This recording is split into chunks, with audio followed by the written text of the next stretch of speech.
भोले बाबा के दुलरुआ वइबो की ना हां की ना आ तनी हे बेंजू वाला के देखी हां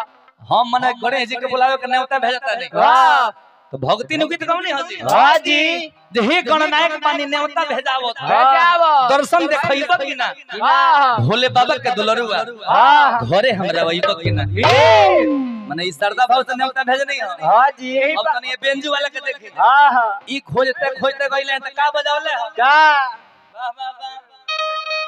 यही बात तो बेल के पतैया पर लिखतानी लेटर बेल के पतैया पर लिखतानी लेटर कादू में हरा डुंगली पेटा में हरा डुंगली पेटा यही बात को ए महाराज यही बात को वजह से पहिना ए बरा के ई है पूछाई जे नियम है हां व्यास भक्ति गीत गावत रे हां तो बेंजू वाला के भक्ति बजावे के चाहे हां अब तू लेटर ना तू कुछो लिखबो हां तो बेटर मेहरारू पावे खाली अपनो बेटर बने के पड़ी नु जी हां जी सुनर मेहरारू सुनरे आदमी के मिले ले अब होइसन ऐसन छुछुनर के सुनर मेहरारू मिल जाती है तू लेटर ना कुछो लिख देबो मिली हां कालिया भगत कर दे बाबा ए बाबा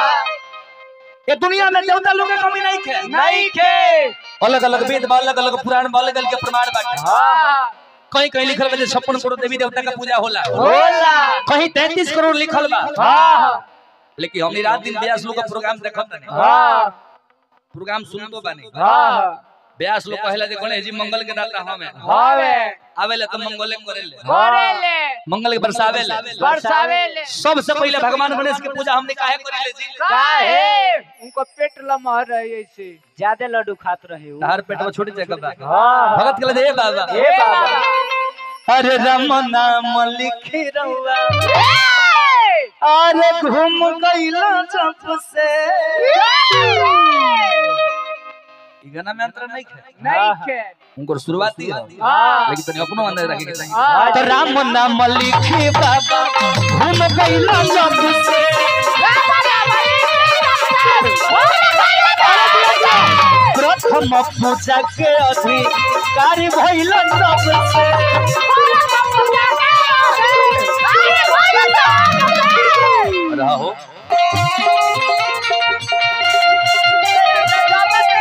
गुजरला जोरे गुजरला नजरी के दम के गुजरिया धड़केला जोरे कहीं को दिल में सीना के भितरिया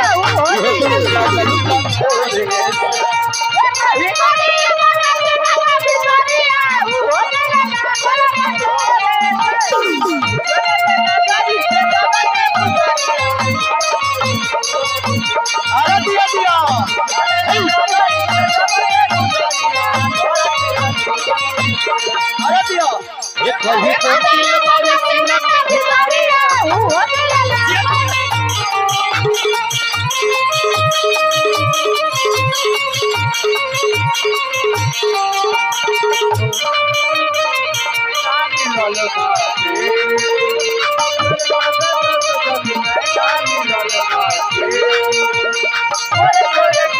गुजरिया अखियां में बसनु नजरिया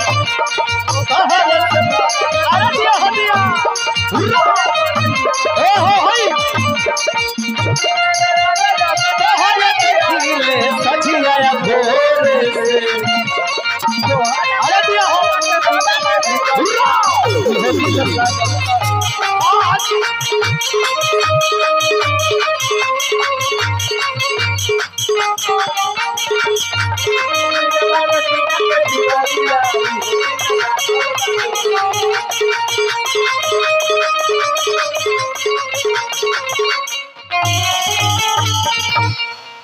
प्रेम से बोल दे गणेश भगवान की जय।